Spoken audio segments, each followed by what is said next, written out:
Hola a todos, yo soy Agustín López Sosa y el día de hoy les voy a explicar la actividad individual PP 4.3 de superposición. Bueno, como pueden observar, este es el circuito eléctrico que vamos a analizar, en el cual contamos con una fuente de voltaje ideal independiente, la cual es un elemento que proporciona un voltaje que es completamente independiente de otros elementos. Contamos con una fuente de corriente ideal independiente, la cual es un elemento que proporciona una corriente que no depende de otros elementos. Y finalmente contamos con tres resistencias, las cuales son elementos pasivos que provocan una restricción o resistencia al paso de la corriente. En lo que respecta al problema, este consiste en obtener el voltaje de la resistencia de 2 ohm mediante superposición,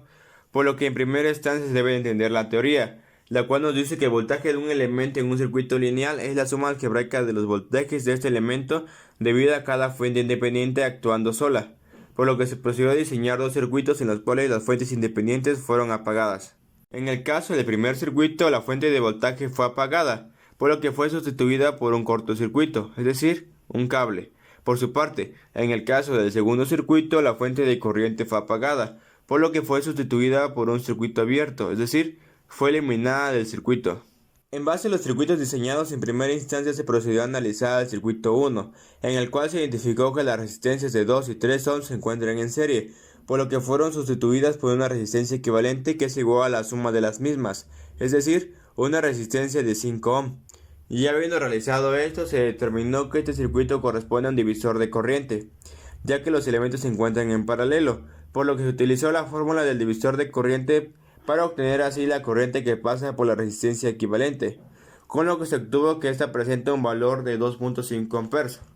Por su parte, considerando que la corriente obtenida corresponde a la corriente que pasa por las resistencias de 2 y 3 ohm, se procedió a utilizar la ley de Ohm para obtener así el voltaje prima de la resistencia de 2 ohm,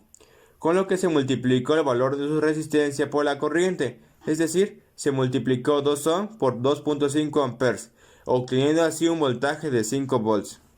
En lo que respecta al circuito 2, se identificó que este corresponde a un divisor de voltaje, ya que los elementos se encuentran en serie, por lo que se procedió a calcular el voltaje Pi' de la resistencia de 2 ohm mediante la fórmula del divisor de voltaje, por lo que se dividió el valor de su resistencia sobre la suma de las resistencias y lo que se obtuvo se multiplicó por el valor del voltaje de la fuente independiente, es decir, 12 volts, con lo que se obtuvo que el voltaje Pi' de la resistencia es igual a 2.4 volts. Ya habiendo obtenido los voltajes de la resistencia de 2 ohm mediante cada fuente independiente, se procedió a realizar la suma algebraica de los voltajes, con lo que se obtuvo que el voltaje de la resistencia 2 en el circuito original es igual a 7.4 volts.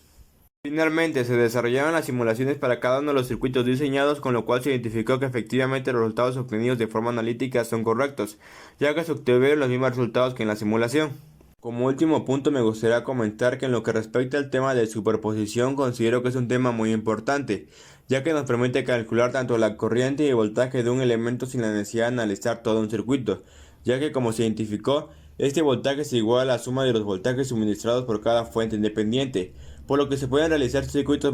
mucho más sencillos de resolver y obtener así los resultados de una forma mucho más sencilla.